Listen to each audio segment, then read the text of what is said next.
மதுரையை நீதியால் ஆட்சி செய்தாள். வீரத்தில் உலகையே நடுங்க வைத்தாள். தடாதகை பிராட்டி.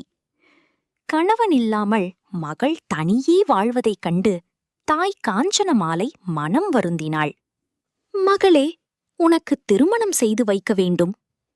அம்மா, கவலை வேண்டாம், அது நடக்கும். ஆனால் அதற்கு முன் தந்தையின் விருப்பப்படி உலகமெங்கும் வெற்றிக் கொடி நாட்டி வர வேண்டும்.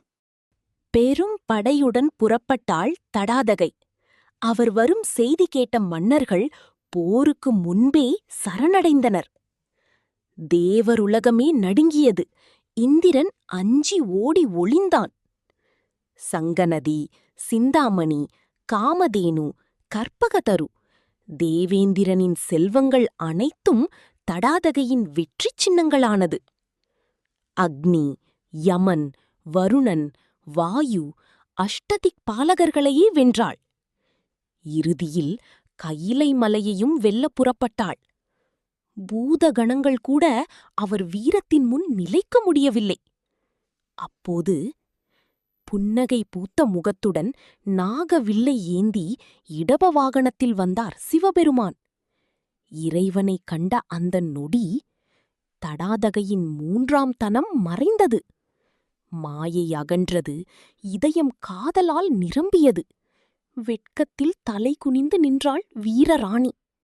நீ புறப்பட்ட நாள் முதல் யாமும் உன்னுடன் வந்தோம். மதுரைக்குச் செல். நல்ல முகூர்த்தத்தில் உன்னை மணம் செய்ய வருவோம். மதுரை மகிழ்ச்சியில் மூழ்கியது. திருமண முரசு முழங்கியது. தேவர்கள் வானிலிருந்து பூமழை பொழிந்தனர். குபேரன் சிவனை மணமகனாக அலங்கரித்தான். குண்டோதரன் குடைபிடிக்க இடப வாகனத்தில் மதுரைக்கு வந்தார் சுந்தரேசர். லட்சுமியும் சரஸ்வதியும் மீனாட்சியை அலங்கரித்தனர். தந்தையாய் அண்ணனாய் திருமணத்தை நடத்த வந்தார் மகாவிஷ்ணு.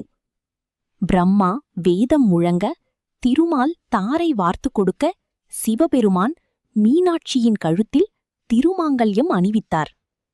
அந்த நொடி உலவமே தெய்வீக ஒளியில் மூழ்கியது.